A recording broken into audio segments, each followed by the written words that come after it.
Hey guys, it's Ben again, coming back at you with some calf tips and the best calf workout I have for building my massive calves.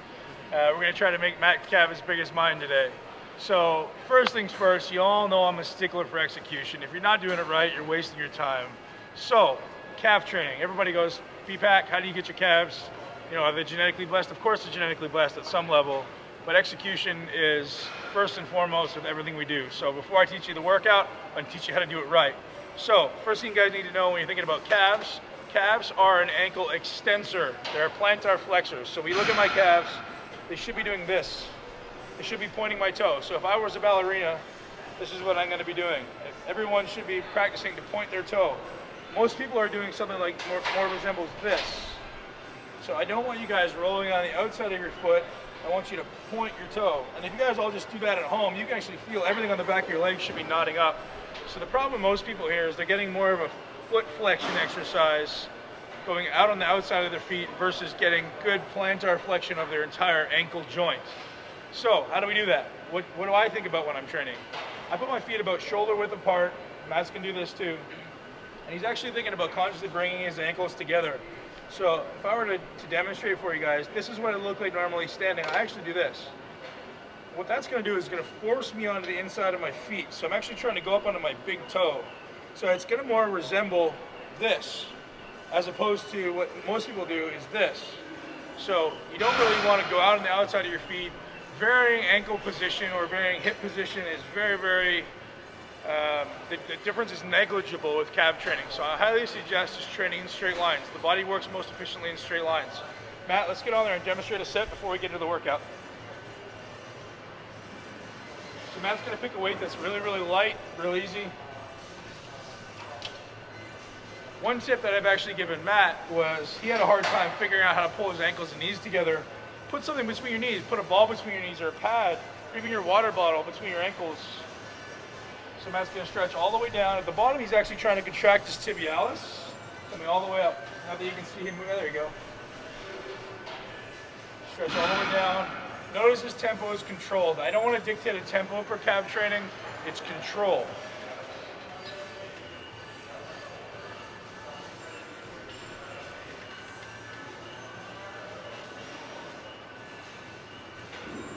Good, that's enough, Matt. Okay, so here comes the workout. This is fun. I do this on my own all the time. It sucks, but it's going to teach you guys how to do this properly. What you can do is you can do 10 reps. You're going to rest 15 seconds. But while you're resting 15 seconds, you're going to do 10 to 15 body weight reps. So Matt's going to do his 10 reps on there. Instead of resting, he's going to step off the machine, just body weight from the floor. So what we do is we tap our heels on the floor. Don't spend any time on the floor. Back up. Tap, back up. Tap, back up. Notice I'm staying on the insides of my feet, pulling my ankles together. So what I'm doing here is I'm training the muscle in the shortened position. You're going to notice the contraction gets really, really intense. You notice the lactic acid accumulates a lot more because we're getting that muscle so short. So the knees are slightly bent. Whatever your knees are doing, it's consistent. I don't want a lot of knee movement. Just keep it consistent. Boom. Tap the toe down or tap the heel down, up. Tap the heel down, up. So what I'm trying to envision, if you can think about it, is trying to really bring up the lines under my calf. So I really get up on the tips of my big toe. Let's do 10 reps. Rest 15 seconds while you do it. We're going to do 100 reps. So Matt's essentially going to do 10 sets with very minimal rest.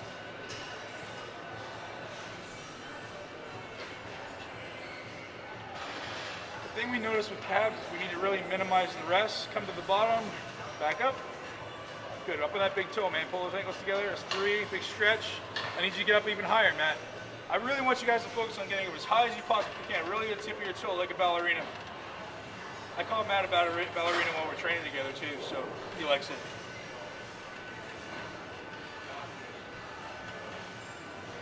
That's mostly because his legs are built like a ballerina. Good, so now just hang on to here. Good, so same execution, just up on the tips of your toes. Pull the ankles together a bit more. Try to keep your feet straight, Matt. Don't pull your heels together. There you go, just pull your ankles together. Good, so I don't want you guys toes in, toes out, just really straight. Straight lines always. Good, up a little higher. That's it. Up on that big toe. Still go on the outside of your feet a little bit. There you go. Good, lots of air, lots of breathing. Lots of air. Spend some time in the contracted position. Hold. Good, down. All the way way up a little higher. Use this to pull yourself up if you need to. Good.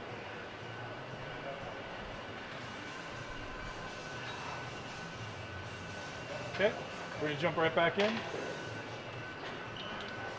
I would suggest keeping the weight pretty light because it's gonna hurt.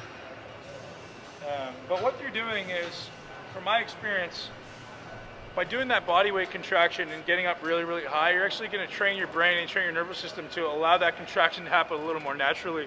Most people don't ever get a maximum contraction on their calves because they're simply not able to. They're too weak. But by doing those body weight contractions between sets, it should be a lot easier to get up onto the tips of your toes to contract the maximum.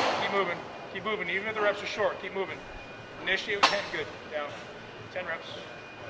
Get some air. Lots of deep breathing, guys. Really breathe in through your nose, out through your mouth. Good. If you got to pull yourself up here, the goal is not to necessarily work the calves in this. The goal is just to get in that really short position. Tap down, back up. Good. Big toe, man. Pull those ankles together. There you go. Thank you.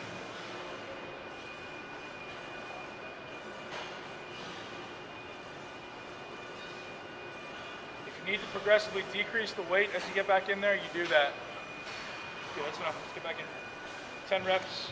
When I'm doing those 10 reps, because I'm a little more experienced, I'm usually doing them pretty quick, to be honest. So when I'm between sets, I'm literally going 1, 2, 3, 4, 5, 6, 7, 8, 9, 10.